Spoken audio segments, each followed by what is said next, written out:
What's up guys, welcome back to another video. Today we are working on the carb system. Now, with a YouTube channel who is mainly focused on bike mechanics, I get a lot of questions with people asking me stuff about their bike. Why it's not performing well, how do I get more speed, all that kind of stuff, and I try to answer those questions as good as I possibly can. And one of the things that I mainly have to say is how clean is your bike. I'm not talking about the outside, the exterior, I'm talking about the inside. And one of the main pieces that has to be absolutely clean and working good is your carb system. Now your carb system does a lot of stuff. It will affect how easily your bike starts, how it runs, how it performs, and also how much speed you gain. Now with a dirty carb or a not performing carb, you will have some issues when you are riding along or when you're starting. All that stuff can occur when your carb is not clean. So if I get a question, my bike is not performing good, I always check if they clean their carb good. Now I know there are special tools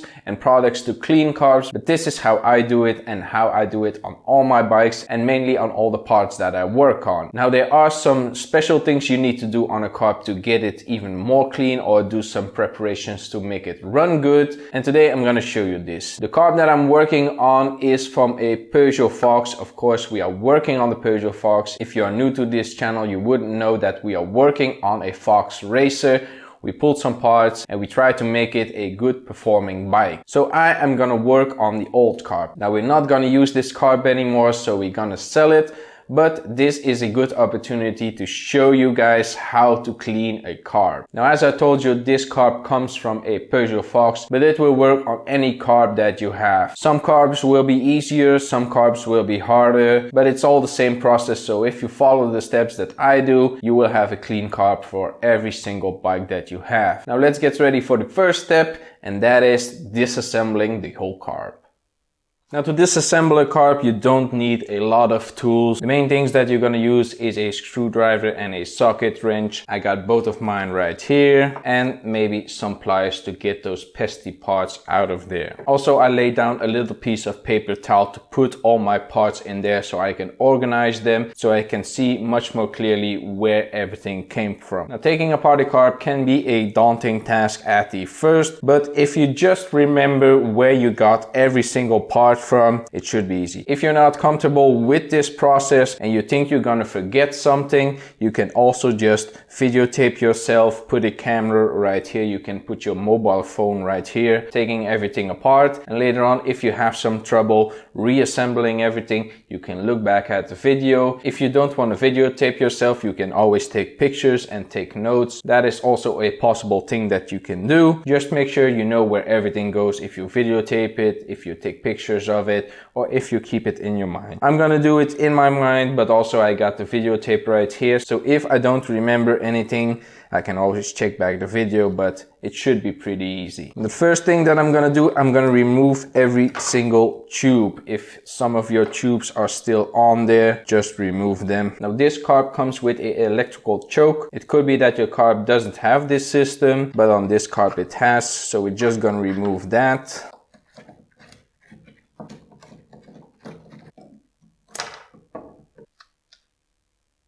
Now we're gonna remove the intake manifold. There's three styles that can occur with this. One is bolt-on. You will have two or more bolts connecting your carb to your intake manifold. Sometimes the carb slides on the intake manifold. And a third one is with a rubber boot. You have your intake manifold, then you have your boot slit on there, and then you slide on your carb onto the other side of the rubber boot, and that is how it's connected. But this style is a 2-bolt style, so we're just gonna remove those bolts. Now we're gonna remove the gas slider. Also, this is a different style. This is a screw-on style. Most of the time there will be 2 bolts right here where the cable comes out. This is a screw style. If this is locked on there, you can just take some pliers and get that loose. Sometimes on this style it will be stuck. There is a spring in here. Now let's get the slider out of there. Push up right here, and then just shake it a little bit until it comes out. and there is your slider. Now we're going to remove the idle screw. If you're not sure about the position of your idle screw and you're not comfortable tuning carbs, you can just screw it in until it stops and count the rotations, like 2 rotations and a half or 3 rotations. Then you know what your limit screw is set on, so you can back it out to the same position, write it down if you're not comfortable tuning carbs, and when you put everything back together you can set the screw at the same position that you got it out of there. I'm not gonna do that because, of course, as I told you, we are not gonna reuse this carb, we're gonna sell it. Next up, let's take the float bolt off there. Remember, there could be some fuel left in there. As you can see, it spilled out. Let's take the float bolt off of there. Now there still is a screw right here, so we're gonna also take that out. And there is your float bowl, all empty. Now let's remove the float itself. Of course, you will have different styles. Mine is with a screw, which we don't see a lot. Mainly it is just the pin slided in right there. Now the whole float with the needle should come out of there. This exists of 3 pieces. One is the little rod right here. The other one is this needle, and then your float. Now let's take out the gasket. Now let's remove the jets. Of course, depending on what carb you have, there will be more or less jets. Now sometimes there will be a tube running from here all the way down right here, where the fuel comes out and where this needle slides in. So we're just gonna take that out. What you can do is pop it out with a screwdriver, and let's push it all the way through. And there it is. And now you're all left with the carb body. So that is how you disassemble your carb. And now let's get ready for cleaning. After you disassembled everything, you're gonna need a bucket of hot water with dish soap, just like you would when you're cleaning your dishes, but now we're gonna clean the carb. And now you can drop your carb in there. There are some parts that you don't wanna put into your bucket, and that is like gaskets and whatever paper material you don't want to put in there. You can drop the whole thing into the bucket of hot water with dish soap, and then we can start cleaning.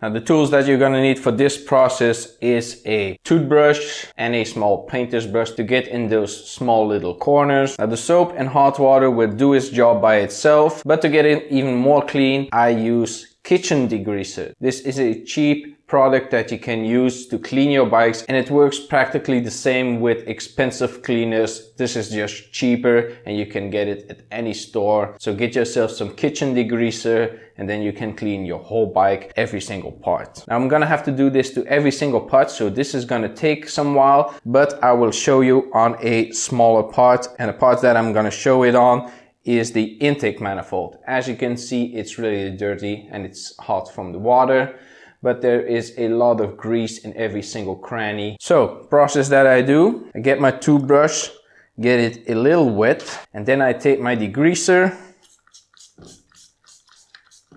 and spray it on there. And then just start scrubbing.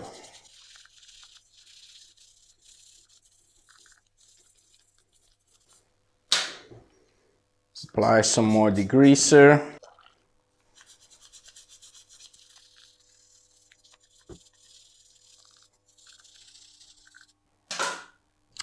Rinse it off a little bit. It looks already cleaner than before, but in the small little corners, there's still some grease right there. So spray it again.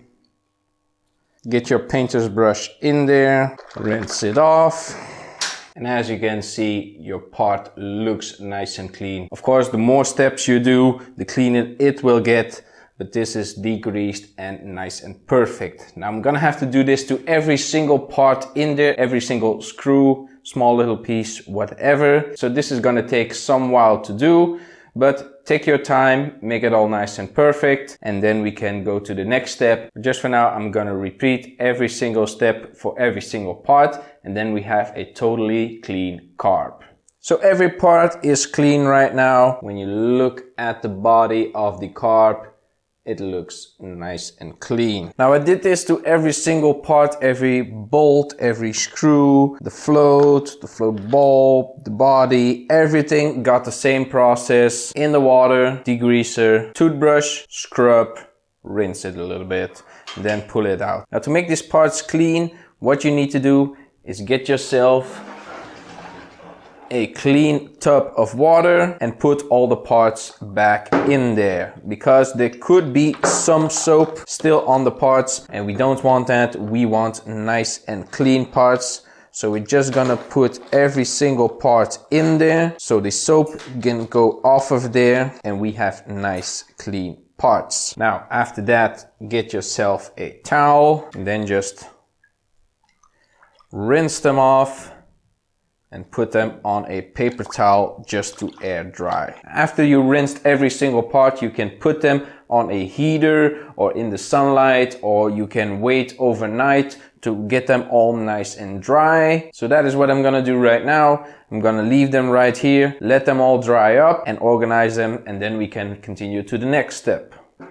So here are the parts that are drying out, and I already started organizing everything. So when I start reassembling, I can see where everything goes. Here we have the slider, here we have the float ball assembly. This stuff is to connect to the body, the float assembly, the automatic choke, and the intake. Now you may notice there's one part missing, and that is the whole carb itself. It's the body of the carb. To get the body completely dry, what I do, I hit it with a heat gun. There's a lot of nooks and crannies and small little tubes running inside the carb. There could be still water in them. So what I always do, I heat up the body so every single piece of water can evaporate and the carb is completely dry and completely clean. So that is what I'm gonna do right now. I'm just gonna hit it with some heat and let it dry for like a half an hour more so the body cools down and all the water can evaporate. Now if you don't have a heat gun, you can always use a hair dryer. It's the same process, or you can leave the car body set overnight on a heater or whatever. But to speed things up, I have a heat gun.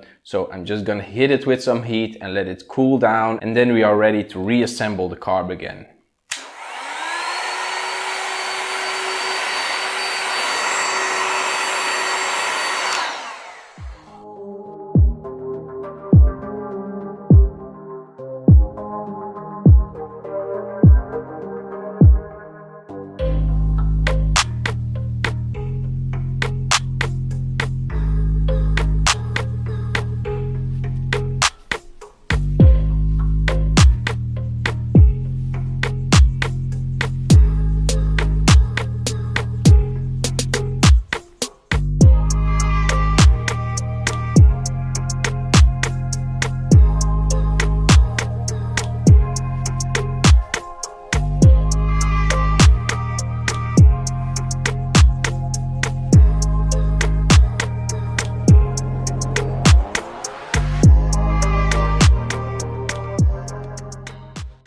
So as you saw, the carb looks brand new now. It is absolutely clean now. There's no dirt in there. It's perfectly clean. So when you get fuel, the carb wouldn't be an issue right now. Now I didn't say this when I mounted the carb. The small little jets, the small little holes where the fuel goes into, you might want to poke them through with a needle so they are also pretty clean. They could be clogged up and your engine couldn't be running right. So make sure those holes are clean. Just get a needle, poke them through before installing them. So I mounted the carb on here just to show you how it fits and how it looks with a completely cleaned engine. Of course, we are not using this carb. We're gonna go a step bigger on it. That's why I didn't bother with replacing the gaskets. This is just a video to show you how to clean your carbs or how I clean carbs. Of course, there are more advanced methods of cleaning carbs. You can get a ultrasonic cleaner, but if you just want to clean your carb, it is a big cost to get an ultrasonic cleaner just to clean main one carb. This is the way I do it and how you can do it at home for pretty cheap. Now for people who are new to this channel, when you see this engine, where does this engine belong? We are building a Fox racer. We are stretching the frame, doing all kinds of weird stuff to it. We're gonna put on a front fork that wasn't made for this bike. We are gonna make it a racer Fox. So if you are interested in that, check the link in the description below. There will be a playlist right there so you can see everything of this build. And if you are interested, subscribe to the channel where you can see every single stuff that I do. So that is gonna be it for this video, guys. Hope you enjoyed it. Be sure to leave a like and a comment down below. Follow me on Facebook, Twitter and on Instagram. And if you're not already subscribed yet, subscribe to the channel. I really appreciate it and I will see you in the next one.